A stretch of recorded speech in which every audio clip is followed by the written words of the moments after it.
मेरी 3 बार डेथ हो चुकी है। मैंने माता बगलामुखी की साधना की है। तो जब हम साधना करते तो एक टाइम ऐसा आता है जिनकी भी हमने साधना की वो हमें दर्शन देते हैं। तो वो जो दर्शन मुझे मिले वो इस शरीर में नहीं मिले हैं। मतलब मेरी जब डेथ हुई उसके बाद मुझे दर्शन मिले माता के। जब मेरी डेथ हुई थी तब मेरी उम्र बहुत ही कम थी, 3 घंटे के लिए मैं मर चुकी थी। और जब वापस से मेरी सोल बॉडी में आती है तो मेरी बॉडी बिल्कुल अकड़ चुकी थी। अभी रिसेंट में एक केस किया था हमने, और वो केस था डायन से रिलेटेड। एक औरत जो जीते जी डायन थी। असुरी लक्ष्मी ये क्या है? आसुरी लक्ष्मी तामसिक देवी हैं और इनकी जो साधना होती है ये तामसिक होती है। तो ये असुरों की लक्ष्मी है जो समुद्र मंथन से निकली थी। तो एक बार अगर ये आ गई फिर आपको अंबानी की तरह बनने में कोई नहीं रोक सकता। विषधारी तंत्र आपके खून को विष बना देता है। यहाँ पे ये जो स्टोरी है ये एक ऐसी फैमिली की है जो किसान थे। तो राजीव जी जब अपने फ्रेंड्स को इनवाइट करते तो उन्होंने ड्रिंक करी, ठीक है, और ड्रिंक में उन्होंने कुछ चीजें ऐसी मिलाई थी जो प्रॉब्लम क्रिएट कर सकता था, जो कि अभिमंत्रित था और उनका नुकसान कर सकता था। और जैसे ना उनके पेट के अंदर खुजली हो रही हो, इनके चेस्ट पे कोई बैठता था आकर के दबाता था और कहता था कि तुम मरा नहीं अभी तक। तो ये विषधारी तंत्र होता है। तो विष पीने के बाद जैसे आपके मुंह से झाग निकलता है, सेम वही खाना आपके लिए विष बन के अंदर जाएगा। इसमें जिस स्पिरिट का यूज करते वो होती है नोगो बेटा। नोगो बेटा? नोगो बेटा, ये ऐसे स्पिरिट्स होते।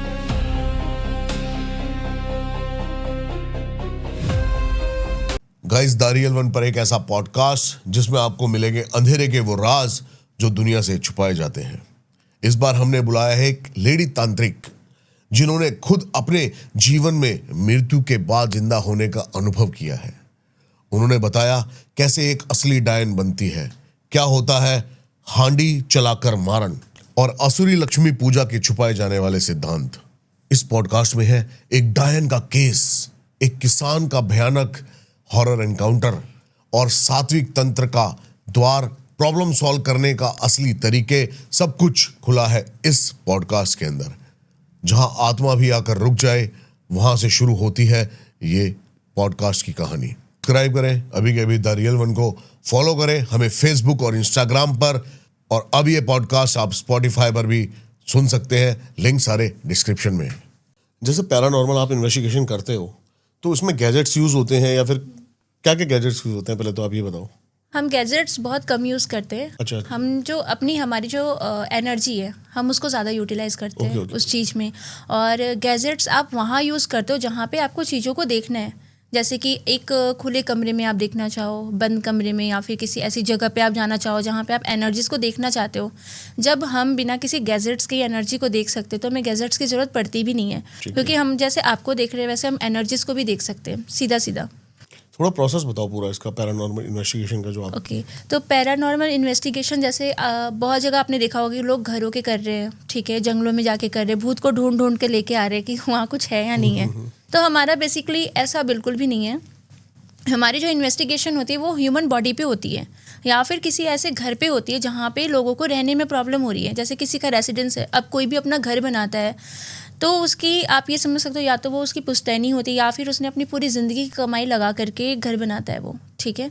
अब उस घर में कुछ ऐसी पैरानॉर्मल एक्टिविटीज़ होती है जिसकी वजह से उसका रहना वहाँ पे मुश्किल हो जाता है। दूसरा, अगर कोई इंसान है उसके ऊपर कोई ब्लैक मैजिक का रिचुअल हो या फिर कोई नेगेटिव एनर्जी ने उसे खुद से पॉजेस किया हो तो वहाँ पे वो उस एनर्जी से परेशान है। तो उसको हम आइडेंटिफाई करते हैं कि उसके साथ कौन सी एनर्जी है, किस टाइम से आई है, कितने टाइम से है उसके साथ, उसको वो उस एनर्जी से प्रॉब्लम क्या क्या हो रही है और उसको हम किस तरीके से रिमूव कर सकते हैं। तो यहाँ पे जो हमारी इन्वेस्टिगेशन होती है वो इन पे होती है कि किस वजह से उसको प्रॉब्लम हो रही है, उस घर में क्यों प्रॉब्लम है, कौन सी एनर्जी है, या फिर उसके पास ब्लैक मैजिक है या नहीं है। सबसे पहले हम इसको ही डिक्लेयर करते हैं दोनों के लिए। और जब हमें पता चलता है कि अगर ब्लैक मैजिक है तो हम पता करते हैं कि किसने किया है, किस तरफ से आ रहा है, कितने साल हो चुके हैं और कौन कौन सी एनर्जीज़ को यूज़ करके इनको परेशान किया जा रहा है। तब उस एनर्जी को, हर एक एनर्जी को ट्रीट करने के लिए हर एक अलग प्रोसेस को आपको अपनाना पड़ता है। तो हम उसी प्रोसेस को करके फिर उसको रिमूव करते हैं। रिमूव करने के बाद हम उसको एक परमानेंट लाइफ टाइम का सिक्योरिटी देते हैं। जैसे कि आपने देखा होगा बहुत से लोग माला देते हैं कि ये माला पहनो आपको कभी कुछ नहीं होगा, कवच देते हैं, है ना। तो हमारा ऐसा कुछ नहीं है। जैसे मैं हूँ, मैं हर दिन एक फैमिली की क्योर करती हूँ, ठीक है, नेगेटिव एनर्जी उनके रिमूव करती हूँ। पर मैं खुद कुछ भी नहीं पहनती। क्यों? क्योंकि मैं खुद प्रोटेक्टेड हूँ। वो प्रोटेक्शन जो किसी को दिखाई नहीं देता पर लाइफ लॉन्ग चलता है। जब तक शरीर जिंदा रहता है तब तक वो प्रोटेक्शन उसके ऊपर काम करता है। तो ये ब्रह्मपाश ही है। और ब्रह्मपाश को हम इस तरीके से लगाते हैं कि अगर कोई एनर्जी ब्रह्मपाश तोड़ने आती है तो उस ब्रह्मपाश को प्रोटेक्ट वरुण पाश करता है। अगर कोई एनर्जी बहुत, कहते हैं ना, बहुत ज्ञानी है, क्योंकि हमसे जो पास आउट हुए, जो पास हो चुके हैं, क्या पता वो हमसे भी ज्यादा ज्ञानी हो। तो वो एंटिटीज पे डिपेंड करता है। एंटिटीज पे डिपेंड करता है। अगर वो एंटिटी बहुत पावरफुल है, अगर वो ब्रह्मपाश और वरुण पाश दोनों काटती है तो हम उस पर गरुड़ पाश लगाते हैं। ठीक है, गरुड़ पाश एक ऐसी पाश है जिसको कोई भी नहीं काट सकता श्री हरि के अलावा। ठीक है, ब्रह्मपाश ही सबसे, मैं सोचती हूँ कि सर्वोत्तम है। सबसे ज़्यादा हम उसका यूज़ करते हैं। कोई बहुत बड़ी एनर्जी है और उसको हमें दूर से, जैसे कि बीच में समुद्र आता हो, जैसे हम यहाँ बैठे हैं, हमें अमेरिका में किसी का ट्रीटमेंट करना है तो वहाँ पे हम वरुण पाश का यूज़ करते हैं। ठीक है, वहाँ पे उस तरीके से प्रोटेक्ट किया जाता है। और अगर कोई एनर्जी बहुत बड़ी है जिसके ऊपर ब्रह्मपाश भी थोड़ा फीका पड़ रहा है तो हम उसके ऊपर में वरुण पाश, ब्रह्मपाश और गरुड़ पाश तीनों ही लगाते हैं। एक बार मेरे को आप थोड़ा दिन पहले प्रोसेस बताओ, ये पाशेस आप बनाते कैसे हो? यंत्र से बनते हैं नहीं, या मंत्रों के एक पैटर्न है क्या ये? जैसे मैंने माता बगलामुखी की साधना की है, तो जब हम साधना करते तो एक टाइम ऐसा आता है जब हमें, जिनकी भी हमने साधना की, वो हमें दर्शन देते हैं। ठीक है, तो वो जो दर्शन मुझे मिले वो इस शरीर में नहीं मिले हैं। मतलब मेरी जब डेथ हुई उसके बाद मुझे दर्शन मिले माता के। ठीक है, मेरी कुछ टाइम, मेरी 3 बार डेथ हो चुकी है। 3 बार मैं मतलब मर चुकी हूँ और मरने के बाद जो मेरी सोल है वो डायरेक्ट वहीं पहुंची। ये पास्ट लाइफ की बातें कर रहे हो? नहीं, इसी जन्म में मैं 3 बार मर चुकी हूँ। और जब तीसरी बार मरी हूँ तब मुझे सारी विद्याएं मिली है। फर्स्ट टाइम जब मेरी डेथ हुई थी तब मेरी उम्र बहुत ही कम थी और उस वक्त मतलब डेथ होना इन द सेंस क्या, पूरी प्रॉपर सांसें रुक जाना? बिल्कुल 3 घंटे के लिए मैं मर चुकी थी। और जब मतलब वापस से मेरी सोल बॉडी में आती है तो मेरी बॉडी बिल्कुल अकड़ चुकी थी और मतलब बहुत सारे कंबल भी उठाए गए थे। तो 2-3 घंटे बाद मेरा शरीर नॉर्मल हुआ था। और जब मेरी आँख खुली थी तो मेरे मोहल्ले के सारे लोग इकट्ठे थे और मम्मी पापा सभी लोग रो रहे थे। तो सच में डेथ हुई थी। तो जो आपकी सोल थी, तो जैसा लोग कहते हैं कि मरने के बाद आपको यमदूत आते लेने के लिए, ऐसा मेरे साथ तो कुछ नहीं हुआ। मुझे बस इतना पता है, मुझे तो ये भी नहीं पता मैं मरी याद थी। आपको वैसे कुछ? हाँ जी, पूरा याद है। जब मेरी डेथ हुई थी तो मैंने ये देखा कि मतलब मुझे ये नहीं पता कि मेरी डेथ हुई है। मैंने अपनी बॉडी को भी नहीं देखा। डेथ हुई, सीधा मैं वहाँ पहुँची, माता के दर्शन हुए। और जैसे आप देखते हो कि हमारी फीमेल बॉडी जैसी माताओं को बनाया जाता है, ऐसा कुछ भी नहीं था। नॉर्मल माता का जो मेन स्ट्रक्चर था वो नहीं बताना चाहिए ऑन कैमरा, क्योंकि वो अपना पर्सनल एक्सपीरियंस कभी शेयर नहीं करना चाहिए। साकार था, निराकार था, या क्या होता है, या फिर हमारा दिमाग उसको एक आकार देता है? नहीं, सामने जब आप सच में जैसे आदि शक्ति को देखोगे, आप उनका मूल रूप देखोगे जब उनके दर्शन होंगे आपको। ठीक है, और ये जो शरीर होता है, जैसे लोग बताते हुए, ऐसा कुछ भी नहीं होता। मरने के बाद सीधा मैं उनके पास सामने खड़ी थी तो उन्होंने मुझे कुछ बोला। उसके बाद ये कहा कि तुम ये लो और इसको ले जा करके तुम्हें यूज़ करना है और अभी तुम्हारा समय नहीं है, मैं आ रही हूँ तुम्हारे साथ, तुम चलो। इतना बोलने के जस्ट बाद मेरी मतलब हाथ पैर थोड़ा बहुत हिलना शुरू हुआ, लेकिन वो हिल नहीं पा रहा था क्योंकि बॉडी अकड़ चुकी थी। पर मेरी आँख खुलती है, फिर मैं देखती हूँ कि मतलब बहुत टाइम हो चुका है, सब रो रहे हैं। और उसके पहले की भी एक स्टोरी जो मैंने दूसरे चैनल पे बता रखी है। तो ये जो डेथ का प्रोसेस था ये 14 दिन का था मेरा पूरा। 14 दिन से मैं बीमार थी और 14वें दिन मेरी डेथ होती है। और डेथ के बाद जब मैं कुछ टाइम बाद जब मेरी बॉडी नॉर्मल हो जाती है, मतलब सुबह से शाम हो जाती है, जब फ़ोन देखा तब पता चला कि ऑलमोस्ट 13 दिन पार हो चुके हैं। क्योंकि मैंने अपनी एक फ्रेंड को मैसेज किया था, उस वक्त मेरे एग्ज़ाम्स चल रहे थे।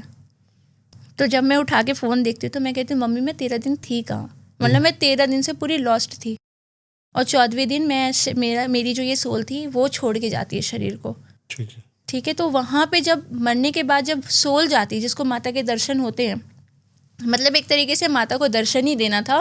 पर ये जो शरीर है शायद उनका भार नहीं झेल सकता, इस वजह से मुझे यहाँ पे नहीं मिले।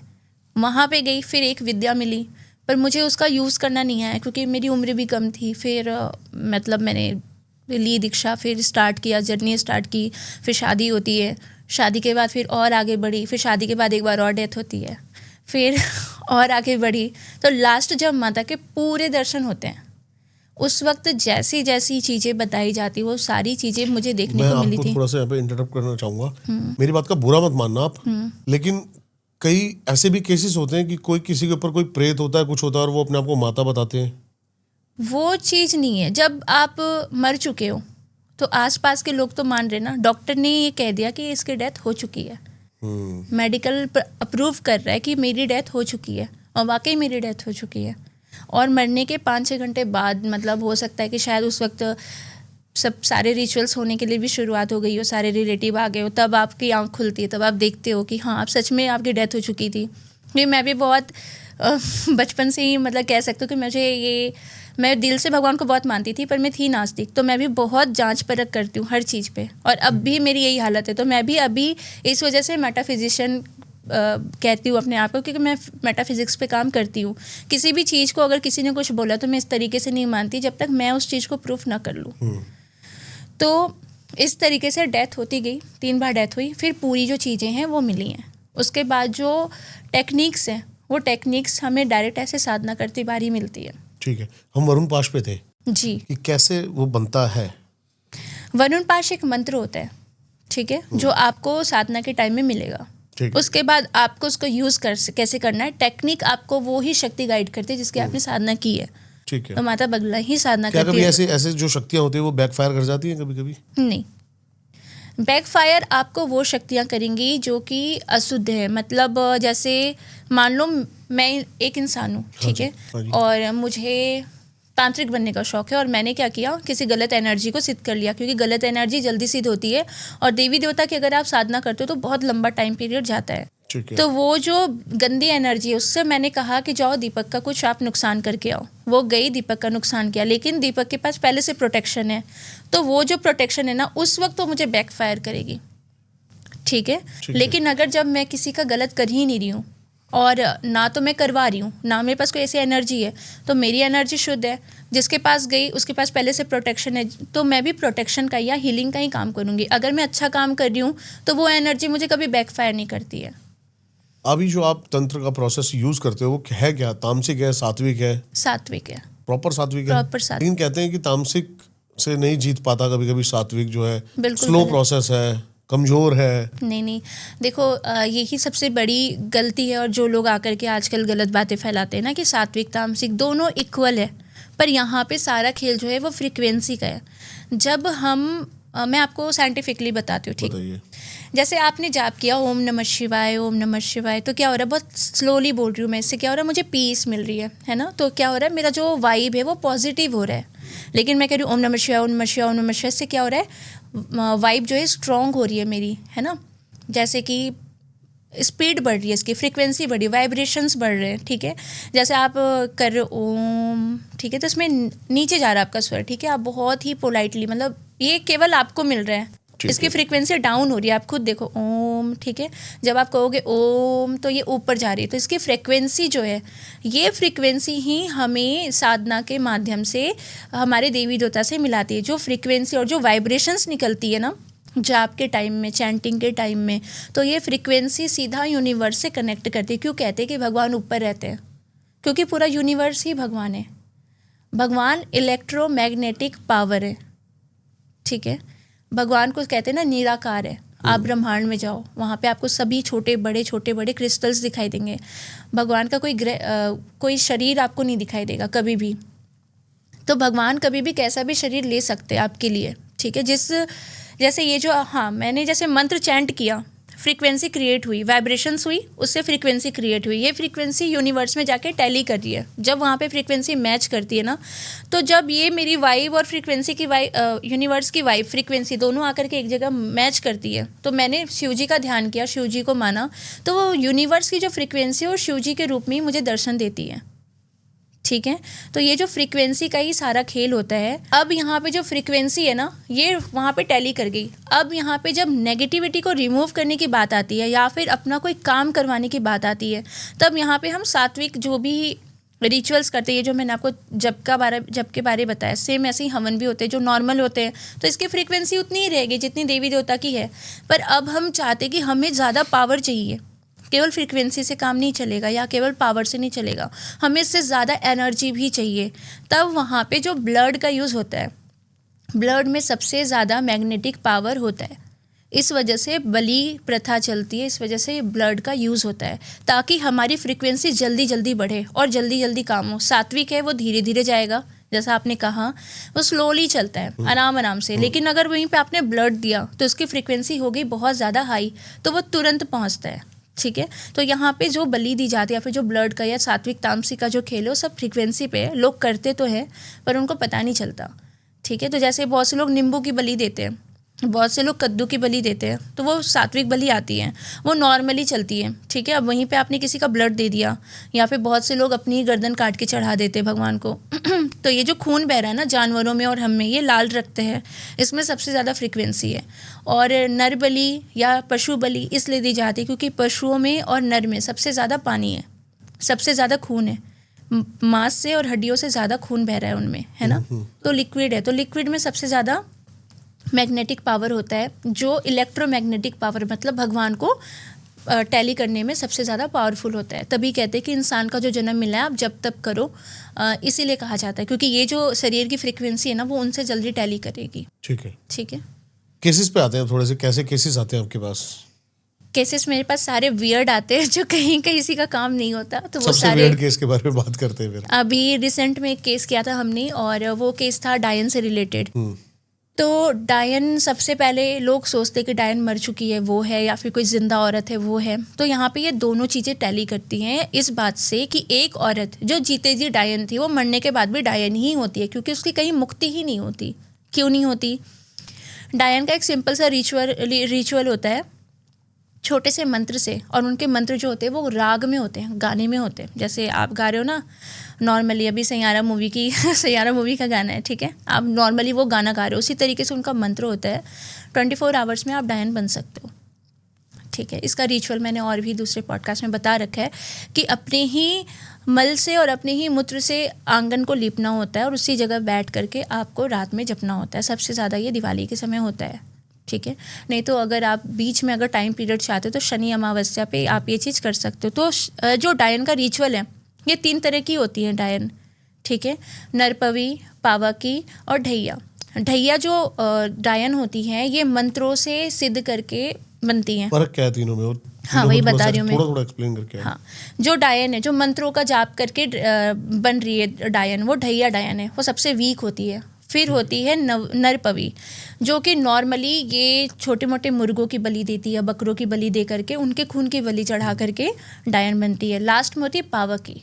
इसमें ये जो डायन होती है ये सारे अपने प्यारे लोगों के बलि चढ़ा करके फिर ये डायन बनती है, सबसे ज़्यादा स्ट्रांग होती है।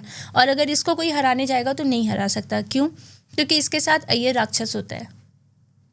अब आप पूछोगे अय्यर राक्षस क्या है? ब्रह्म राक्षस के राजा को अय्यर राक्षस कहते हैं।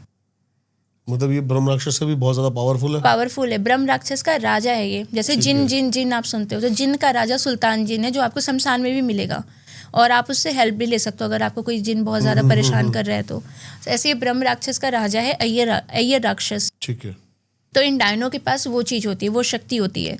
अय्यर राक्षस अगर डायन ने सिद्ध किया है तो वो पूर्ण तरीके से वो तामसिक हो जाता है। तो अपने साथ वो आपके लिए केवल वो गलत काम ही करेगा, बहुत ही इंस्टेंट काम करता है वो। ठीक है, ये डायन के 3 टाइप्स थे, वो मैंने आपको बता दिया। अब जो ये केस था ये पावकी का ही केस आया था हमारे पास में। तो इस केस में क्या होता है कि एक बहुत ही रेपुटेटेड है, वो नाम नहीं ले सकती मैं यहाँ पे, तो उनकी काफ़ी बड़ी 3-4 उनके मतलब मॉल्स हैं। ठीक है, और अच्छी जगह पे है, और उनके हस्बैंड है, उनका दुबई से भी काफ़ी अच्छा बिजनेस उनका चल रहा था। इसके बाद काफ़ी अच्छी ग्रोथ होती है। लगभग 5-6 साल में उन्होंने काफ़ी अच्छा कर लिया, और दुबई से जो भी उनकी इनकम होती थी वो इंडिया में लगा करके अपने बिज़नेस को और ज़्यादा ग्रो करते थे। और यहाँ पे जब ये बिज़नेस इनका चलना शुरू होता है तब इन्होंने सक्सेस पार्टी रखी अपने घर पे, जहाँ पे इन्होंने सबको बुलाया। तो यहाँ पे इनकी बुआ के घर से कुछ रिलेटिव्स आते हैं। ठीक है, मतलब उनकी बेटी जिनकी शादी हो चुकी थी वो लोग आते हैं, और वो आने में जब लेट हुए तो उन्होंने कहा कि जब तक मैं ना हूँ आप पार्टी मत रखना प्लीज़। मतलब वो उनको बहुत पोलाइटली बात करते हैं कि अरे मतलब भैया आप मेरे प्यारे हो, ये हो वो हो। तो उन्होंने ठीक है आप जब तक आओगे तभी हम पार्टी स्टार्ट करेंगे। वो आते हैं तो उस वक्त वो एक गिफ्ट लेकर के आती है और कहती है कि ये स्पेशली मैंने आपके लिए बनाया और केवल ये आपको ही खाना है, इसको आप किसी और को नहीं दोगे। तो उसने कहा ठीक है, ले लिया उसने। और जब पार्टी ख़त्म होती है तो जब वो मतलब फ्री हो जाता है अगले दिन, तो वो कहता है कि वो ख़राब हो जाएगा, मैं बस उसके गिफ्ट खोल करके देखता हूँ, तो गिफ्ट में वो छोटा सा केक बना करके लेके आई हुई होती है। तो उसने कहा कि अब तो सारा टाइम हो गया, और ज़्यादा देर रखूँगा तो ख़राब हो जाएगा, मैं इसे खा करके उसको वीडियो कॉल कर देता हूँ। तो उसकी वाइफ आती है, उसने खोल के रखा, जितनी देर में वो फ़ोन लेने जाती है उसकी वाइफ ने वो केक उठा के थोड़ा सा खा लिया। तो उसने कहा केक तो बहुत ही यमी है, ठीक है। इसके बाद इसका हस्बैंड आता है, फिर उसने भी केक खाया, फिर कहा देखो हम दोनों एंजॉय कर रहे हैं, नॉर्मली वीडियो कॉल पे जैसे वो बात कर रहे थे। फिर इसके बाद क्या होता है, लगभग 5-6 दिन बीत जाते हैं। अब यहाँ पे मान लो कैरेक्टर का नाम हम सुरेश रख देते हैं और फीमेल का नाम हम रानी रख देते हैं, ठीक है। तो सुरेश ये कहता है कि पता नहीं क्यों आजकल मुझे हल्की हल्की ना एंजाइटी होती है, और मुझे समझ में नहीं आता कि एंजाइटी हो क्यों रही है, सब कुछ अच्छा चल रहा है, बिजनेस भी अच्छा है और मैं काम भी अच्छा कर पा रहा हूँ। तो वो ये कहती है कि क्या पता काफ़ी ज़्यादा रश में हो आप, थोड़ा आराम कर लो या फिर आप दुबई चले जाओ। तो उसने कहा ठीक है मैं एक काम करता हूँ, कल मैं चला जाता हूँ, वहाँ पर भी मुझे काम देखना है। ये निकल जाता है। यहाँ पे रानी अकेली रहती है। जिस दिन ये सुरेश यहाँ से जाता है, रानी कहती है कि रात के 12 बजे के बाद में, लगभग 12:05 या 12:10 हो रहे होंगे, उसकी नींद खुलती है और उसे ये लगता है कि कोई है उस कमरे में, लेकिन उसको वो दिखाई ही नहीं दे रहा, या फिर कुछ भी दिख नहीं रहा, या फिर कोई आवाज़ नहीं आ रही, पर उसे बस फील हो रहा था कि कुछ है। और अचानक से जब वो खड़ी होती है कि देख लेती हूँ एक बार मैं कौन है कौन नहीं है, जब वो अपने रूम के दरवाजे तक जाती है तो उसकी जो राइट साइड की बॉडी होती है, इसके पूरे रोंगटे जो होते हैं वो अपने आप ही खड़े हो जाते हैं और लेफ़्ट बॉडी के बिल्कुल ठीक रहते हैं। तो वो ये सोचती है कि ऐसा कैसे हुआ, मतलब सेंस भी कुछ हो रहा है। तो एक साइड फिर उसने माइंड नहीं किया क्योंकि आधी नींद में थी, वो जाती है फिर सो जाती है। जब वो सोती है तो उसे कोई कहता है कि तुम्हें पता है मैं तुम्हारे पेट में हूँ, तो वो तुरंत उठ जाती है। फिर वो तुरंत फ़ोन करती है और कहती है तुम्हें पता है मैं अभी जस्ट सोई हुई थी और मुझे कान में किसी ने बहुत प्यार से बोला कि तुम्हें पता है मैं तुम्हारे पेट में हूँ। तो वो हंसता है, मजाक उड़ाता है, कहता है कोई नहीं, हो सकता है कुछ खुशखबरी आने वाली है, तुम्हें ऐसे ऐसे सपने आ रहे हैं। तो वो फिर इस बात को टाल देते हैं। फिर इधर सुरेश से वो जाता है तो उसे ना बेवजह गुस्सा आता है हर बात पे, मतलब वो हर अपने सारे असिस्टेंट्स पे चिल्लाता है, अपने सारे ऑफिस में चिल्लाता है। फिर वो ये चिल्लाने के बाद वो खुद सोचता था कि मतलब मैं क्यों चिल्ला रहा हूँ, मैं क्यों गुस्सा कर रहा हूँ? हाँ, मुझे गुस्सा करने वाली तो कोई बात ही नहीं थी, मैंने बेकार ही चिल्ला दिया। फिर धीरे धीरे इसका ऐसे ही चलता रहता है। फिर इसका काम करने का बिल्कुल मन नहीं होता था, रात भर ये जागा करता था, 2:30-3 बजे तक इसे नींद ही नहीं आती थी। और सुबह जैसे ही काम का टाइम होता था इसे इतनी नींद आती थी कि ऐसा लगता था बस सो जाओ सारा काम छोड़ के, अब मुझे कुछ नहीं करना है। और अगर किसी ने कॉल करके कह दिया कि सर आज तो आपकी मीटिंग है, तो कहा कि ठीक है ना, मीटिंग शाम को रखो ना, इतनी क्या जल्दी हो रही है। मतलब हर किसी पे एरोगेंस हो जाना, चिल्लाना है ना। यहाँ पे रानी के साथ जो चीज़ होती है, ये सो रही होती है और बहुत तेज़ से आवाज़ आती है, जैसे किसी ने बहुत ज़ोर से उसके कान में चूड़ी खनकाई हो। बहुत डर के उठती है, फिर देखती है कि मतलब कुछ नहीं है मेरे आसपास में। फिर घर में भी उसके उस वक्त कोई नहीं होता है, नहीं तो उसके मदर इन लॉ और सिस्टर इन लॉ उसके साथ ही रहा करते थे, फादर इन लॉ उसके थे नहीं। तो फिर से वो उठती है, फिर उसको फ़ोन करती है, कहती है कुछ तो गलत हो रहा है मेरे साथ में। तो वो कह रही है, उसने ये कहा कि भूत की मूवी वगैरह देखना छोड़ दो, तुम्हारे दिमाग में भूत आके बैठ गया है, कोई इल्यूजन क्रिएट कर रहा है माइंड में। हाँ। तो फिर ये जाती है, फिर इसने कहा कि ठीक है मैं थोड़ा मेडिटेशन वाले सेंटर्स को ज्वाइन करती हूँ और क्या पता मैं ठीक हो जाऊँ। जब ये मेडिटेशन स्टार्ट करती है ना, तो घर आके उसकी वो प्रैक्टिस करते, जब प्रैक्टिस करते तो उसको ना बहुत ही गंदी सी बदबू आती, जैसे जले हुए मांस की, और जैसे कहीं पे कोई गोबर पड़ा हो बहुत ही गंदा, तो वैसी बदबू आती है और ऐसा लगता है वो बदबू एकदम उसके मुंह के पास में हो। तो उस वक्त तो बिल्कुल ऐसे करके उठती है। फिर सेम वही सेंस होता है उसे कि उसके रोंगटे खड़े हो जाते बहुत ज़्यादा। फिर जब भी वो सोना चाहती है तब उसके बार बार कान में कोई आके कहता है तुम्हें पता है मैं तुम्हारे पेट में हूँ, मैं तुम्हारे पेट में हूँ। तो उसकी हालत एक बार को ऐसी होगी ना जैसे कि वो अब नॉर्मल इंसान नहीं है, अब नॉर्मल सी होना शुरू हो जाती है, अलग बिहेव करने लगती है। हाँ, अलग बिहेव, जैसे कि मतलब उसको ना वो आवाज़ चुभती थी, वो कान अपने बंद कर रही है, कुछ भी कर रही है तो उसे वो आवाज़ आया करती थी। अब फिर वो किसी से मिलती है, किसी पंडित जी वगैरह से, फिर वो अपना मतलब ट्रीटमेंट कराती है। तो कुछ टाइम के लिए उसका सब कुछ नॉर्मल हो जाता है, लेकिन उसके बाद नॉर्मल क्या होता है 1-2 दिन के लिए उसे थोड़ा कम हो जाता है सारा इम्पैक्ट। उसका रीज़न जब ब्रह्म राक्षस है आपके पास में या डायन है, तो ये आप समझ लो कि आपके साथ माया जाल चल रहा है, ठीक है। अगर आप किसी के पास जा रहे हो ना, उसने कह दिया कि आपके साथ देवी है, तो देवी वाले ही लक्षण स्टार्ट हो जाएंगे। अगर कोई कहेगा आपके साथ भूत है, भूत वाले लक्षण स्टार्ट हो जाएंगे। और कोई कहेगा 5 दिन के लिए आपको कुछ नहीं होगा, तो 5 दिन के लिए कुछ नहीं होगा, ये चीज़ होती है। अब यहाँ पे जो चीज़ होती है ना, अब ये थोड़ी नॉर्मल होती है 2 दिन के बाद में। उसे ऐसा लगता है कि बस मतलब पूरा बाजार मेरे कॉरिडोर में आके खड़ा है और सब ज़ोर ज़ोर से चिल्ला रहे हो, और चिल्लाने के वक्त में मतलब गाय की, कुत्ते की, भैंसों की आवाज़ आ रही है, किसी इंसान के बोलने की आवाज़ नहीं आ रही, कंटिन्यू ऐसी आवाज़ आती रहती है। फिर अब यहाँ पे जो चीज़ें वियर्ड होती है वो क्या होती है कि उनके बर्तन उनके घर में रात में बर्तनों की खिटपिट होना शुरू होती हैं, और लाइट्स कहीं के भी ऑन हो जाते थे, कहीं के भी बंद। और उनके घर में एक बार ऐसा होता है कि एक रूम का दरवाज़ा, जिसकी उन्होंने हमें फ़ोटो भी भेजी थी, अगर मेरे पास होगी तो मैं आपको भेजूंगी। हाँ जी। उनके रूम का एक दरवाज़ा था जो स्टोर रूम था, जहाँ पे जैसे होता है ना गेहूँ, आटा, चावल सब आपने स्टोर करके रखा है। वहाँ पे जब इनके किचन में खाना ख़त्म होता है ना, तो वो वहाँ पे से कहते हैं अपने नौकर को कि जाओ ले आओ। तो वो जैसे ही जाता है, वो रूम अपने आप अंदर से लॉक हो जाता है, बाहर से बहुत खोलने की कोशिश करते, नहीं खुलता है। फिर ये उसी पंडित को बुलाते जिसके पास इन्होंने थोड़ा सा ट्रीटमेंट लिया था। वो आता है, उसने बहुत सारी रुद्राक्ष की माला और कलावे वगैरह को उसके गेट पे बांधा, और आधे घंटे बाद गेट अपने आप ही खुल जाता है। अब इस चीज़ को भी नहीं समझ में आ रहा था इन्हें कि क्या करना है। अब ये जाते किसी अघोरी के पास।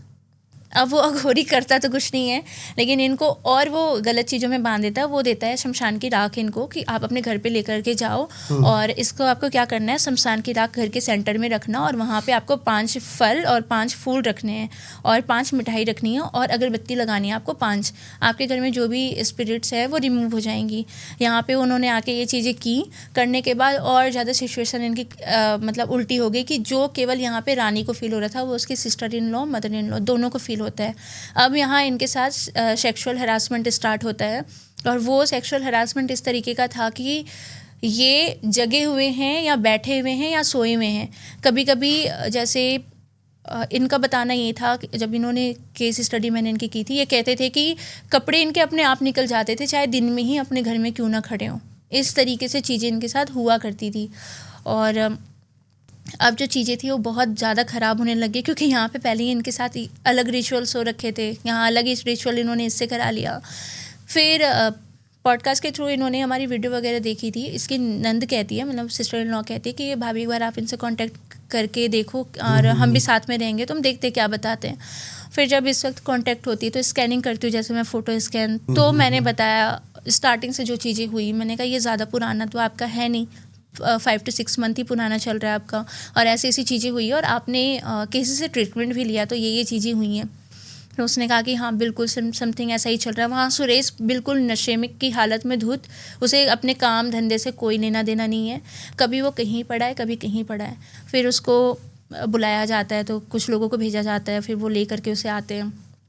फिर इंडिया आने के बाद में उनके फिर रिचुअल्स कराते हैं हम। रिचुअल्स में यहाँ पे केवल इनको क्योर करना ही रिचुअल नहीं था, यहाँ केवल इनको क्योर करने से वो चीज़ें सही ही नहीं हो रही थी, दोबारा आ सकती थी, क्योंकि अय्यर राक्षस के थ्रू इनको भेजा गया था, जो स्पिरिट थी। और साथ ही इन्होंने शमशान की राख की जो पूजा की अपने घर में, तो इन्होंने अपने घर को ही शमशान बना लिया था।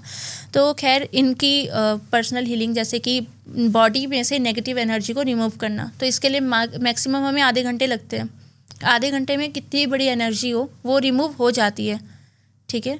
इसके बाद हम इनको तो अलग अलग साधकों का बहुत अलग अलग वैसे टिप्पणियां हैं इस वाली बात। देखो मैं दावे के साथ ये कह सकती हूँ, क्योंकि मैं आधे घंटे में तो आप बीमारी भी नहीं पकड़ पाओगे। मैं अपने एक्सपीरियंस के अकॉर्डिंग कह रही हूँ, मुझे 10 साल हो गए हैं, और 10 साल में आज तक मैंने आधे घंटे में ही रिमूव किया है। लोग तो साल भर भी ट्रीटमेंट करते, फिर भी वो नहीं कर पाते हैं। तो ये कोई घमंड नहीं है। 17-18 साल पुरानी कोई बीमारी है वो बीमारी, देखो दीप जी, अगर आपके शरीर में कोई मान लो कैंसर है या फिर लीवर इफेक्टेड है, देखो इसका ट्रीटमेंट आपको धीरे धीरे मिलेगा, क्योंकि शरीर आपका रिकवर धीरे धीरे कर पाता है। पर नेगेटिव एनर्जी, मेरा एक फ्रेंड था, उसके घर में कई टाइम से 20-21 साल से कुछ घड़ा हुआ था, और वो 20-21 साल से चीजें होती जा रही थी। तो किसी ने बताया भी कि एग्जैक्ट यहाँ पे कुछ घड़ा, वहाँ पे निकला भी, लेकिन उसको टाइम सही होने में बड़ा समय लगा। नहीं, उसकी प्रॉब्लम सॉल्व होने में ही टाइम लग गया होगा, क्योंकि लोग कर नहीं पाते हैं। देखो आधे घंटे में ब्लैक मैजिक हो सकता है, तो आधे घंटे में रिमूव हो सकता है। ज़रूरत है आपको यहाँ पे टेक्निक्स की, और जब आप वो टेक्निक या फिर वो मंत्र आप यूज़ करो, देखो केवल आपके पास मंत्र की शक्ति है ना, तो भी आप ट्रीटमेंट नहीं कर सकते। केवल आपके पास दवाई है, आप तब भी सामने वाले पेशेंट को ठीक नहीं कर सकते। अगर आपको केवल नॉलेज है और दवाई नहीं है, आप तब भी ठीक नहीं कर सकते। अगर आपको सामने वाले पेशेंट को ठीक करना है तो आपके पास दवाई भी होनी चाहिए, टेक्निक्स भी होनी चाहिए, और आपका खुद का क्या कहते हैं, जो भी आपने गेन किया है कि किस तरीके से बीमारी पकड़ना, कैसे ट्रीट करना, तो आप कर सकते हो। यहाँ पे जैसे नेगेटिव एनर्जी रिमूव करने की बात आती है, मुझे नहीं पता लोग कैसे करते हैं, पर हम करते हैं आधे घंटे में। और मुझे कोई घमंड नहीं है इस बात का, पर मैं करती हूँ और मैं उनको रिजल्ट्स भी देती हूँ। और जिन्होंने भी केसेस करवाए हमसे, उनकी आज तक कभी कोई शिकायत नहीं आती। हाँ, कोई बहुत बड़ा केस होता है तो हम उनको खुद कह देते हैं कि आपके केस में 1.5 महीने, 2 महीने, 3 महीने का टाइम लग जाएगा। तो हम टाइम उनसे पूरा लेते हैं, क्योंकि नेगेटिव एनर्जी जो हमने उनकी बॉडी से रिमूव की है, और कुछ एनर्जीज इतनी ज़िद्दी होती हैं कि वो बार बार अटैक करने की कोशिश करती हैं, उनको काबू में कर पाना बहुत मुश्किल होता है। और यहाँ पे ट्रीटमेंट हमारा सक्सेस कैसे होता है, नेगेटिव एनर्जी को जब हमने रिमूव किया उनकी बॉडी से, इसमें कोई तामसिक क्रिया नहीं होती, नॉर्मल सात्विक क्रिया होती है, बहुत ही सात्विक होती है। बल्कि वो क्रिया करने का हमारा टेक्निक ये है कि सामने जो बंदा बैठा है, सबसे पहले हम उसकी स्कैनिंग करके पहले ही हमें पता रहता है कि उसकी बीमारी क्या है, हमें उस पर कौन सा मंत्र और कौन सी टेक्निक अप्लाई करनी है। ठीक है, जब वो सामने बैठता है, वीडियो कॉल पे कराती हूँ मैं क्रिया, कोई सामने नहीं आके बैठता, सारी चीज़ें ऑनलाइन ही होती है। दूर से अगर आपके ऊपर ब्लैक मैजिक हो सकता है तो दूर से आप उसे रिमूव भी कर सकते हो। ठीक है, सामने जो इंसान बैठा है, सबसे पहले उसके अंदर जो स्पिरिट है उसको आप पूरे उसके ऑरा मंडल में पूरा उसको आप घेरो। ठीक है, क्योंकि वो आपका ऑरा कहाँ तक फैला कहाँ तक नहीं, उसको पूरा कैप्चर करना पड़ता है। आपने उसको कैप्चर किया, फिर हमारी एक टेक्निक होती है भूतों का वशीकरण। ठीक है, इसमें सम्मोहन करते हैं हम। सामने जो नेगेटिव एनर्जी है जितनी भी है, पहले सबको इकट्ठी करो, फिर उनका सम्मोहन करो। तो सामने हमारे जो इंसान बैठा है, जिसके ऊपर हमें पहले हमने उसकी स्कैनिंग तो कर ही ली है, अब सामने जो बैठा है उसके ऊपर, जैसे आपने देखा होगा कि बहुत से लोग होते हैं जो पोजेस हो जाने के बाद अपने हाथ पैर फेंकते हैं, सिर पटकते हैं, सिर हिलाते हैं। तो जहाँ पे हमने उनका सम्मोहन किया, उस एनर्जी का जो उनके साथ में है, देखो किसी के शरीर में कोई भी भूत प्रेत नहीं आता, उसके ऑरा मंडल पे वो चीज़ें आती हैं। ठीक है, ऑरा मंडल को कैप्चर करता है। तो उसके ऑरा को ब्लॉक करके जब सम्मोहन करते हैं ना, तो वो एनर्जी बिल्कुल शांत बैठ जाती है। यहाँ पे उसका एक काम खत्म हुआ हमारा। दूसरा, हम इंस्टेंट क्या करते हैं, उस पर नागपाश लगाते हैं। नागपाश वो एक बार काटेगा, उसके ऊपर 100 बार लगता है। तो उसकी जितनी भी एनर्जी कमाई हुई है, वो सारी एनर्जी उस नागपाश को काटने में लगता है, क्योंकि किसी भी चीज़ को बंधन में रहना पसंद नहीं है। और बंधन में हम इसलिए उसे डाल सकते हैं क्योंकि वो शरीर से जुड़ा हुआ है। ठीक है, अगर वो एनर्जी शरीर से जुड़ी हुई नहीं रहेगी तो उसके ऊपर आप कोई पाश नहीं लगा सकते हो, कोई बंधन नहीं लगा सकते, क्योंकि हवा को आप बांध नहीं सकते हो, हवा को पकड़ नहीं सकते हो। और जो भी स्पिरिट्स होती है वो हवा के फॉर्म में होती हैं।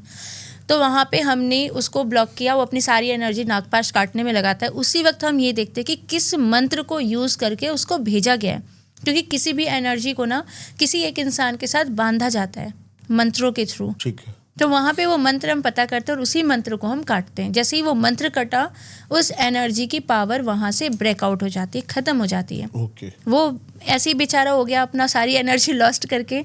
और दूसरा जो उसने जहाँ से उसको एनर्जी पावर मिल रही थी, वहाँ से भी ख़त्म हो गया।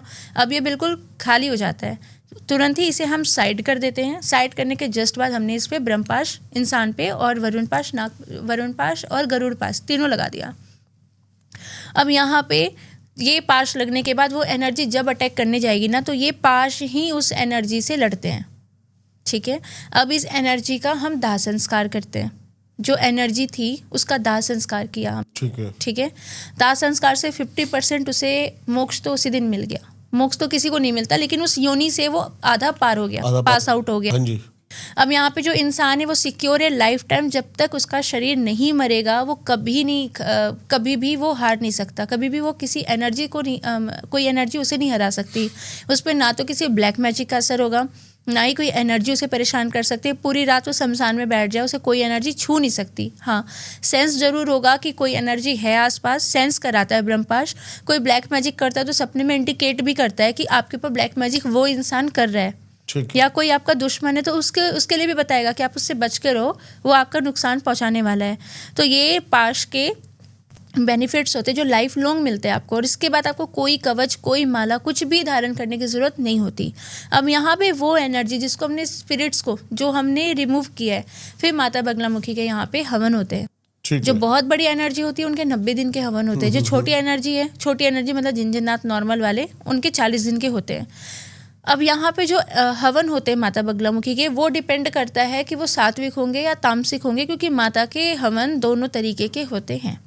ठीक है, ये एनर्जी पर डिपेंड करता है कि किस मंत्र से और किस सामग्री से उसके लिए हवन होना है। ठीक है। तो ये जो हवन हुआ ना, ये इसके कर्मास को बैलेंस करता है। जिस कर्म की वजह से वो प्रेत योनि में आया था, उसी के कर्मा को हील करते हैं हम। कर्म हील होगा तो वो योनि से अपने आप ही मुक्त हो जाएगा।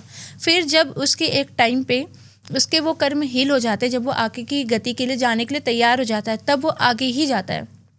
फिर ना तो वो हमारे पास आता है, ना तो परेशान करने वाले के पास जाता है, और ना ही जिसने उसे छोड़ा था उसके पास जाता है। वो अपनी दुनिया में मस्त हो जाता है। उसको फिर वो कभी जीवन में किसी और इंसान को परेशान करने के लायक ही नहीं होता। तो यहाँ पे ये परमानेंट क्योर होता है। परमानेंट क्योर हाँ, होता है। यहाँ पे एनर्जी की भी। अब हम उस कहानी पे दोबारा आते हैं। हाँ, 5 अब मिनट यहाँ में आपने उसका स्कैनिंग करके जी, वो वो चीज तो निकाल दी थी। हमने पहले कर ली थी। तो हाँ। हमने कहा कि रिचुअल गल्फ कंट्री में नहीं हो सकते, ठीक है। आप बुला लो उन्हें वापस, है ना। Okay, okay. इंडिया बुला लो। इंडिया आते हैं, और यही जो रिचुअल मैंने आपको यहाँ डिफाइन किया, वही रिचुअल हमने आपने उनके साथ किया। ठीक है। करने के बाद में उनकी बॉडी इस तरीके से डिसबैलेंस हुई कि वो उठते ही उन्हें चक्कर आते थे, क्योंकि जो एनर्जी थी उनकी इंटरनल बॉडी को उसने इतना नुकसान पहुंचा दिया था कि वो खड़े उठने बैठने लायक भी नहीं थे।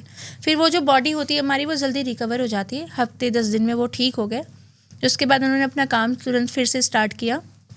और यहाँ पे अब जो एनर्जी थी जिसकी तरफ से वो आई थी, वो तो उसके पास ही गई, क्योंकि वो हमारे पास भी नहीं आना चाहती थी। उसने उसको बुलाया उसके लोग से, तो वो हमारे पास भी नहीं आना चाहती थी। यहाँ पे हमें ये दिक्कत हो रही थी कि जो छोटी मोटी उसके साथ एनर्जी थी वो सारी हट गई। जो मेन एंटिटी है वो तो उसके पास फिर से आना जाना उसका लगा हुआ था।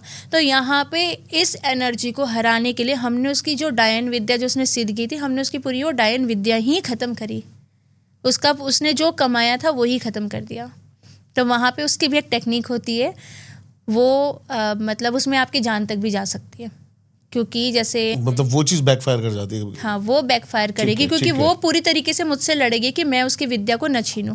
ठीक है। ठीक है, क्योंकि अगर कोई मुझसे कहेगा कि मतलब मैंने जो सिद्धियां प्राप्त की हैं, अगर वो कोई छीनेगा मुझसे, तो मैं भी उस पूरी तरीके से कोशिश करूँ कि मेरी सिद्धि मुझसे कोई ना छीने। तो सेम यहाँ पे उस डायन ने जो रिचुअल्स करके सिद्धि हासिल की थी ये राक्षस पे, तो वो पूरी कोशिश करी थी। यहाँ पे बैकफायर हुआ था, पर यहाँ पे भी हम इस चीज़ से निकल गए, क्योंकि माता से बड़ा कोई नहीं है। क्योंकि माता खुद ही ब्रह्मास्त्र विद्या, जहाँ सारी विद्या हार जाती है वहाँ ब्रह्मास्त्र विद्या काम आती है।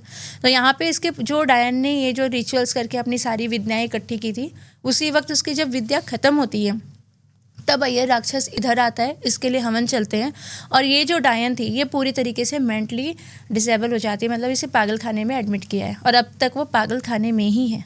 और वो बिल्कुल हाँ, और वो यंग एज में है, जैसे 38 ईयर्स की है, उसकी ज़्यादा कोई उम्र नहीं है, वो पागल खाने में ही। अभी दिवाली आ रही है जी और दिवाली पे होगा तंत्र का जी घमासान, हर जगह तंत्र ही तंत्र, तंत्र ही तंत्र। बताओ थोड़ा सा कुछ इसके बारे में कि दिवाली पे इतने तंत्र क्यों होते हैं। और आपने एक जिक्र किया मेरे से असुरी लक्ष्मी, ये क्या है? सारा कुछ दिवाली पे बात करते हैं। ओके, तो दिवाली पे तंत्र सबसे ज़्यादा इसलिए होते हैं क्योंकि दिवाली की रात अमावस्या की रात होती है, और जिस दिन अमावस्या होती है सूर्य की रोशनी पृथ्वी पर नहीं पहुंच सकती। जहाँ कहीं भी सूर्य की रोशनी कम पहुंचती है, या फिर जहाँ ज़्यादा ठंडक होती है, जहाँ ज़्यादा बर्फ़ होती है, वहाँ पे नेगेटिव एनर्जी सबसे ज़्यादा होती है और पावरफुल होती है। क्यों? क्योंकि वो हवा है और वहाँ पे मॉइस्चर ज़्यादा है, तो वो मॉइस्चर से मिलके वो पावरफुल होती है। आप देखोगे पहाड़ों में ज़्यादा एंटिटीज़ हैं, या फिर अगर आप देख लो लंदन हो गया, अमेरिका हो गया, ये ठंडी जगह है, यहाँ पे ब्लैक मैजिक और नेगेटिव एनर्जी दोनों ही बहुत ज़्यादा है। ठीक है, तो यहाँ जहाँ जहाँ ठंडक हो गया, जहाँ जहाँ सूर्य की रोशनी नहीं पहुँचती, वहाँ नेगेटिव एनर्जी सबसे ज़्यादा है। और अगर सूर्य की रोशनी मिलना बंद हो जाए ना हमें, तो हम भी पागल हो जाएंगे, या हमें भी कोई ना कोई बीमारी हो जाएगी। तो जो सूर्य की रोशनी पृथ्वी पर नहीं पहुंच सकती, और सबसे ज़्यादा काली रात होती है ये। और इस दिन सभी नेगेटिव एनर्जीज़ को, जो शुक्राचार्य ने अपना एक अलग स्वर्ग बनाया था, शुक्राचार्य के बारे में सुना होगा कि दो स्वर्ग हैं, एक देवताओं के एक शुक्राचार्य। बिल्कुल बिल्कुल बिल्कुल। तो शुक्राचार्य के जितने भी चेले हैं, चपाटे हैं, जितने भी हैं, उन सबको वरदान मिला है कि आज के दिन तुम पे कोई बंधन काम नहीं करेगा, तुम स्वतंत्र हो, तुम्हें जहाँ जाना है जाओ, जिसको पीटना है पीटो जिसको धोना है दो, कोई कुछ नहीं बिगाड़ेगा तुम्हारा। इस वजह से यहाँ पे नेगेटिव एनर्जी सबसे ज़्यादा प्रबल होती हैं और इसी वजह से देवी देवता भी प्रबल होते हैं क्योंकि इस दिन इनकी भी साधनाएं सबसे ज़्यादा होती है। काली चौदस के दिन काली माता को बुला लिया जाता है पहले ही कि आप हमारी रक्षा कर लो, है ना, और उसके बाद लक्ष्मी पूजा हो जाती है। तो ये जो लक्ष्मी पूजा हो रही है यहाँ पे लक्ष्मी पूजा सात्विक तरीके से होती है। यहाँ आप जैसे कि मतलब जो आपके क्लाइंट्स हैं या फिर जो आपसे जुड़े हुए हैं, दिवाली से पहले आप उनको कोई प्रोटेक्शन देते हो? नहीं, ब्रह्मपाश ब्रह्मास्त्र विद्या कभी नहीं हारती। वो लग गया तो परमानेंट लग गया। ब्रह्मास्त्र विद्या काट ही नहीं पाएगा ना कोई भी। होली दिवाली पे भी उनको कोई खतरा नहीं है। नेगेटिव एनर्जी आएगी, ब्रह्मपाश काटेगी, वो काट ही नहीं पाएगी तो वो वापस ही जाएगी और ब्रह्मपाश खुद उस एनर्जी से लड़ लेता है। तो अगर किसी के ऊपर उस वक्त ब्लैक मैजिक हो रहा है तो उस वक्त ब्रह्म पाश जो है वो उससे लड़ेगा, उस एनर्जी से जो उसके पास भेजा गया। ब्लैक मैजिक बिना एनर्जी के नहीं हो सकती, ठीक है ना। जैसे आपको हमें परेशान करना है तो जब तक हम केवल मंत्र जप के आपको परेशान नहीं कर सकते, कोई एनर्जी उसके पीछे लगानी होगी। तो वो एनर्जी जब आपसे लड़ने आएगी, आप प्रोटेक्टेड हो, ब्रह्मपाश आपसे उस दिन लड़ाई करेगा, उस एनर्जी से लड़ाई करेगा। वो एनर्जी थक के हार के वो वापस जाएगी ही जाएगी। और ब्रह्मपाश किसी भी बड़ी एंटिटी को जो बहुत बड़ी है उसको 1 घंटे में और छोटी एनर्जी को 3 से 10 सेकंड में या 5 से 10 सेकंड में वो रिटर्न कर देता है जिसने छोड़ा है। ओके, है ना। तो यहाँ पे मैं कोई प्रोटेक्शन नहीं देती। एक टाइम लग गया, हम भी कोई प्रोटेक्शन नहीं लेते। अब जब नेगेटिव एनर्जी हावी इसलिए होती है और इसीलिए इस वक्त सबसे ज़्यादा रिचुअल्स इनको सिद्ध करने के लिए होता है क्योंकि भूत प्रेत बहुत ही जल्दी सिद्ध हो जाते हैं।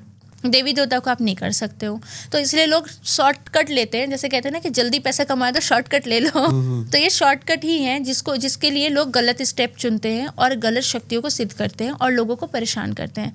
और हांडी के लिए मैंने आपके ही चैनल पे सबसे पहले बताया था कि आप उससे कैसे बच सकते हो। अभी फिर से बता देती हूँ। हाँ। अगर कोई भी उड़ती हुई हांडी देखता है तो आप ये मत सोचो कि वो आपके लिए है या किसी और के लिए। यहाँ पे आपको मौका मिला है कि आप एक जान बचा सकते हो। तो आपको कुछ नहीं करना, हल्का सा अपना हाथ काट के 2 बूंद आप ड्रॉप करोगे, वो हांडी वहीं की वहीं ब्लास्ट हो जाएगी हवा में, वो नीचे भी नहीं गिर सकती, वहीं ब्लास्ट हो जाएगी। और आजकल कोई किसी के लिए 2 बूंद पानी ना गिरे, आपने 2 बूंद खून गिरवा दिया वो ये सोच के गिरा है कि वो हांडी उनके ऊपर ही आके गिरने वाली है। तब अगर ये चीज रखेंगे अपने मन, कोई नहीं सोचता है, कहता है जाए बढ़िया है तो ये सोचेंगे कि इसकी रफ्तार तेज और कैसे हुए। और अगर कोई नेगेटिव एनर्जी से बचना चाहता है तो एक छोटा सा स्टेप है। जब आप घर में दिया जलाते हो शाम के वक्त तो आप एक बत्ती तैयार करोगे दिन में ही। सबसे पहले आपको तेल में हींग डाल करके पकाना है बहुत अच्छे से। ठीक है। जब तेल ठंडा हो जाता है ना तो आप उसको एक दिए में डाल लो। वो दिया हो वो चौमुखी हो, चौमुखी दिए में आपको पूरे हींग वाला तेल डाल दो, उसमें 4 बत्ती लगाओ और बत्ती ऐसी लगाना है आपको कि आपको वो मेन अपने चौखट के बीचों बीच रखना है। जब सब सोने जाएं तब आपको वो दिया जला देना है। वो दिया जल रहा होगा तो आपके घर में जो नॉर्मल छोटी मोटी एनर्जीज होगी वो एंटर नहीं कर सकती, बिल्कुल नहीं आएंगी। नहीं, छोटी मोटी एनर्जी। ओके। ब्लैक मैजिक हो रहा है तो वो आप कुछ भी कर लो, वो आना ही आना है क्योंकि ब्लैक मैजिक को कोई नहीं रोक सकता। ठीक है। असुरी लक्ष्मी पे बात करते हैं। अब दिवाली में सबसे ज्यादा पूजा होती है लक्ष्मी जी की। हाँ जी। और लालच यही होता है कि हम लक्ष्मी जी की जितनी अच्छी पूजा करेंगे उतनी अच्छी लक्ष्मी आएंगी, है ना। तो लक्ष्मी आती हर किसी के पास, एक भिखारी के पास भी लक्ष्मी जी जाती हैं और एक करोड़पति के पास भी जाती हैं। लेकिन लक्ष्मी जी का स्वभाव है चंचल, वो कहीं रुकती नहीं है, आना और जाना उनका स्वभाव है। ठीक है। तो अब वो आती तो ज़रूर है लेकिन फिर खर्च भी हो जाता है। तो अगर आप चाहते हो कि परमानेंट लक्ष्मी जी का निवास आपके घर में हो तो बैठी हुई लक्ष्मी जी की पूजा करो। एक तो ये सिंपल सात्विक तरीका है। दूसरा होता है बैठी हुई मूर्ति में पूजा करना। खड़ी हुई लक्ष्मी जी की पूजा करते भी नहीं है। ठीक है। तो अब जहाँ पे अगर हम तंत्रोक्त बात करें तो आसुरी लक्ष्मी यंत्र और आसुरी लक्ष्मी जी की साधना, ये दोनों चीजें होती हैं। या तो आप साधना करो या यंत्र खरीद लो। यंत्र आपको वो खरीदना है जो सिद्ध हो। ठीक है। तो आसुरी लक्ष्मी तामसिक देवी हैं और इनकी जो साधना होती है ये तामसिक होती है। ठीक है। आप नाम से समझ सकते हो आसुरी लक्ष्मी। ठीक है। इनको कंट्रोल कौन करता है? नरसिंह कंट्रोल करते हैं। ठीक है। तो आसुरी लक्ष्मी जी की साधना तामसिक होती है। असुरों की लक्ष्मी है जो समुद्र मंथन से निकली थी। ठीक है। तो इनको ही पूजा जाता है, इनको ही बुलाया जाता है और ये जब आ गई बहुत जल्दी प्रसन्न होती हैं और एक बार अगर ये आ गई तो कभी नहीं जाएंगी आपके घर में। फिर आपको अंबानी की तरह बनने में कोई नहीं रोक सकता। तो कहते हैं ना कि अंबानी सबसे अमीर है, तो सेम वही चीज़ है। उन्होंने मेहनत की है और कई लोग ऐसे होते हैं जिनको मेहनत का फल नहीं मिलता। तो आसुरी लक्ष्मी साधना भी होती है और यंत्र भी होता है और मेहनत का फल भी तो मिलता है। हाँ, ये दोनों चीज आ गई तो आप जितना मेहनत करोगे धन भी आएगा, और धन के मार्ग भी ये एक नहीं, आपके लिए एक साथ ही बहुत सारे धन के मार्ग बनाती हैं। जैसे इंसान एक नॉर्मल 20,000 की जॉब कर रहा है तो वो 20,000 की ही जॉब करेगा, जॉब करने के बाद उसके पास टाइम भी नहीं है। लेकिन इसी वक्त अगर आपके पास ये दोनों चीजें हैं, या साधना हो या यंत्र हो, तो आप बैठे बैठे 10 जगह अपना दिमाग भी लगा सकते हो, आपके लिए रास्ता भी खोलेंगे, 10 जगह से आपके पैसे भी आएंगे और नुकसान आपका नहीं होने देंगी। जहाँ नुकसान होना होगा पहले इंडिकेशन मिलेगा कि पैसे नहीं लगाने, वेस्ट होने हैं। तो यही होता है आसुरी लक्ष्मी का यंत्र का फ़ायदा। तो यहाँ पे इस स्थिर लक्ष्मी को लेने के लिए ये चीज़ होती है, मतलब लक्ष्मी आए और रुके भी, तो ये इसके लिए यूज़ होता है। ठीक है। ठीक है, तो यहाँ पे ये जो स्टोरी है ये एक ऐसी फैमिली की है जो किसान थे। तो ये बहुत बड़े ज़मींदार थे और इनकी 3-4 एकड़ में पूरी खेती हुआ करती थी, और इनकी जो इनकम होती थी ये केवल खेती से ही नहीं, इन्होंने बहुत सारे पशु भी रखे थे, जैसे गाय वगैरह बहुत सारा रखा था, गाय भैंस। तो ये ना लोकल जैसे जितना भी दूध इकट्ठा होता था ये वैन्स को बेचा करते थे, और वैन्स मतलब उनको पैकेज करके पैकेट वगैरह में पैक करके बेचा करती थी। तो अब जिसका इतना बड़ा बिजनेस वो काफ़ी ज़्यादा सक्सेस है अपने टाइम पे। तो इनकी बहुत बड़ी हवेली थी, और गांव में भी जैसे कुछ होता था, अभी भी गांव में पंचायत ही चलती है, सरकार से ज़्यादा पंचायत को लोग प्रायोरिटी देते हैं, मुखिया वगैरह को, है ना, कोई छोटी मोटी प्रॉब्लम के लिए। तो जितने भी लोग थे वो इनसे भी राय वगैरह लिया करते थे। तो यहाँ पे इनका बेटा रहता है, बेटे की उम्र हो जाती है शादी की, तो इन्होंने कहा ठीक है मैं शादी वादी कर देता हूँ। शादी हो जाती है, सब कुछ नॉर्मल चल रहा होता है, और इनकी बहू प्रेग्नेंट होती है। जब वो प्रेग्नेंट होती है तब उनके दोस्त होते हैं, मतलब ये जो बिजनेसमैन थे इनका नाम राजीव रख देते हैं।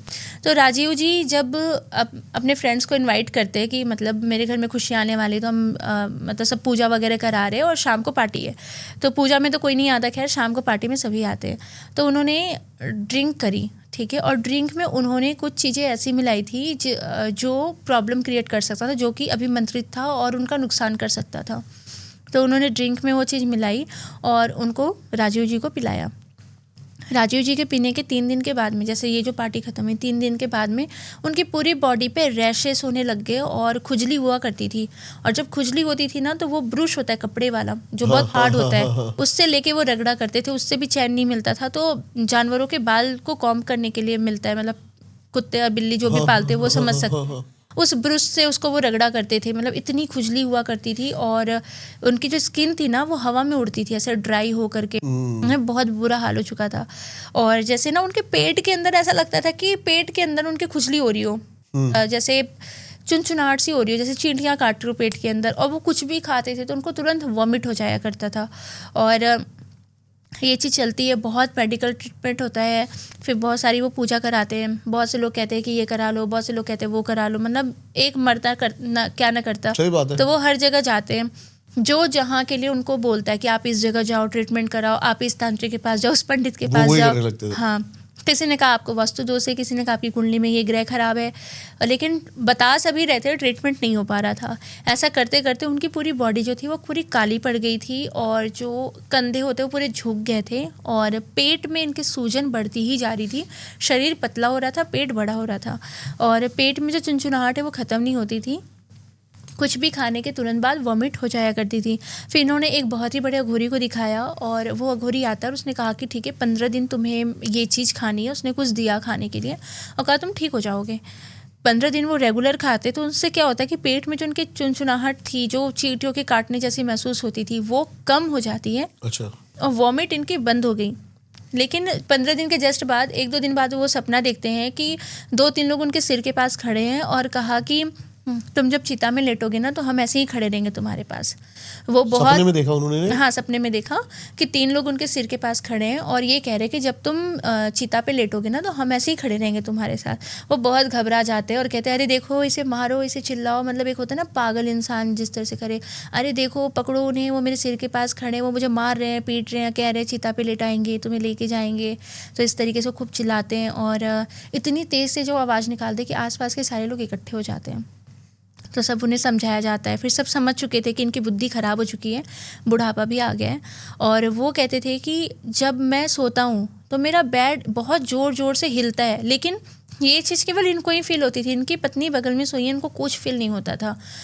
इसके कुछ टाइम बाद ये ऐसे ही चलता है 7-8 दिन तक। फिर इनको क्या होता है ना, रात में ना ये लड़ा करते थे, इनके चेस्ट पे कोई बैठता था आकर के, दबाता था और कहता था कि तुम मरा नहीं अभी तक, तुझे लेके जाएंगे ना हम, देखते तो कितने दिन जिंदा रहता। और उसे खूब दबाते थे और कहता था नहीं नहीं मैं नहीं जाऊँगा, नहीं जाऊँगा तुम्हारे साथ। मतलब वो पूरी ताकत लगाते थे, कोई है नहीं आसपास, लेकिन वो किसी को फोर्स लगाते थे कि नहीं मैं नहीं जाऊँगा, मुझे छोड़ के जाओ, इस तरीके से चिल्लाना बहुत ज़ोर ज़ोर से। तो इनकी वाइफ देख के बहुत रोती है, बहुत डरती हैं। फिर बहुत जगह दिखाते दिखाते फिर से दिखाना शुरू होता है। फिर बहुत सारे ऐसे मंदिर हैं जो इस चीज़ के लिए फेमस है, वहाँ पे भी जाते हैं। तो वहाँ से आने के बाद अब ये पॉसेस्ड भी हो जाते हैं। पॉसेस्ड कैसे होते हैं कि ये अपने में बात करते हैं, हंसते हैं, और इनको ना कोई दिखा करता था जिससे बात करा करते जिससे ये खुद बात करते थे। तो वो ना इनको मारता भी था, तो कहते थे इतनी जोर से मारा तुमने, मतलब ऐसे इनकी हालत थी। बिल्कुल एक छोटा बच्चा है ना जो अकेले में खेल रहा हो, आप उसको देख लो और उस इंसान को देख लो जो इस तरह की हरकतें कर रहा है। तो इनकी हालत ऐसी हो गई थी। और डॉक्टर ने कहा, इनका ट्रीटमेंट वगैरह किया तो कहा कि इनके ब्रेन में कोई प्रॉब्लम नहीं है, ये बिल्कुल पागल नहीं है, बिल्कुल ठीक है, फिट है। इनका और भी ब्लड टेस्ट रिपोर्ट्स वगैरह होते हैं, MRI होती है, सारी रिपोर्ट्स नॉर्मल आती है, कोई बीमारी होती ही नहीं है इन्हें। डॉक्टर ये कहता है कि बस ब्लड कम है, आप इनको जूस वगैरह दो, ठीक हो जाएंगे। और इनका ना आप ध्यान रखो, थोड़ा इनसे अच्छी अच्छी बातें करो। अब ये अच्छी अच्छी बातें करने की कोशिश करे तो इनको जो सामने मिले, जूते चप्पल जो भी मिले, उसी से सबको मारना पीटना शुरू, और बेवजह शरीर में खुजली करना, फिर उससे बात करना, फिर उससे लड़ना जो इनको दिख रहा है। मतलब ये चीज़ कंटिन्यू इनकी चल ही रही थी। ठीक है। जब ये केस हमारे पास आता है तो उस वक्त होता ये है कि जब मैंने उनकी फ़ोटो देखी ना, तो मैंने पूछा कि इनके साथ ऐसा होता है, तो इनकी वाइफ को तो पता ही नहीं। तो वो कह रहे नहीं, तो नहीं होता। बहुत नॉर्मल होके बात करे, जैसे उनको कोई प्रॉब्लम नहीं है, और वो मतलब बिल्कुल वो पागल नहीं है, बिल्कुल नॉर्मल इंसान है। कह रहे नहीं माता जी ऐसा कुछ नहीं होता, नहीं मैम ऐसा कुछ नहीं होता।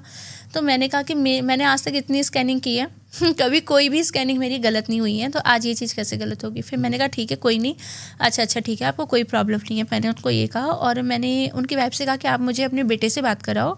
और फिर उनके बेटे ने मुझसे बात की।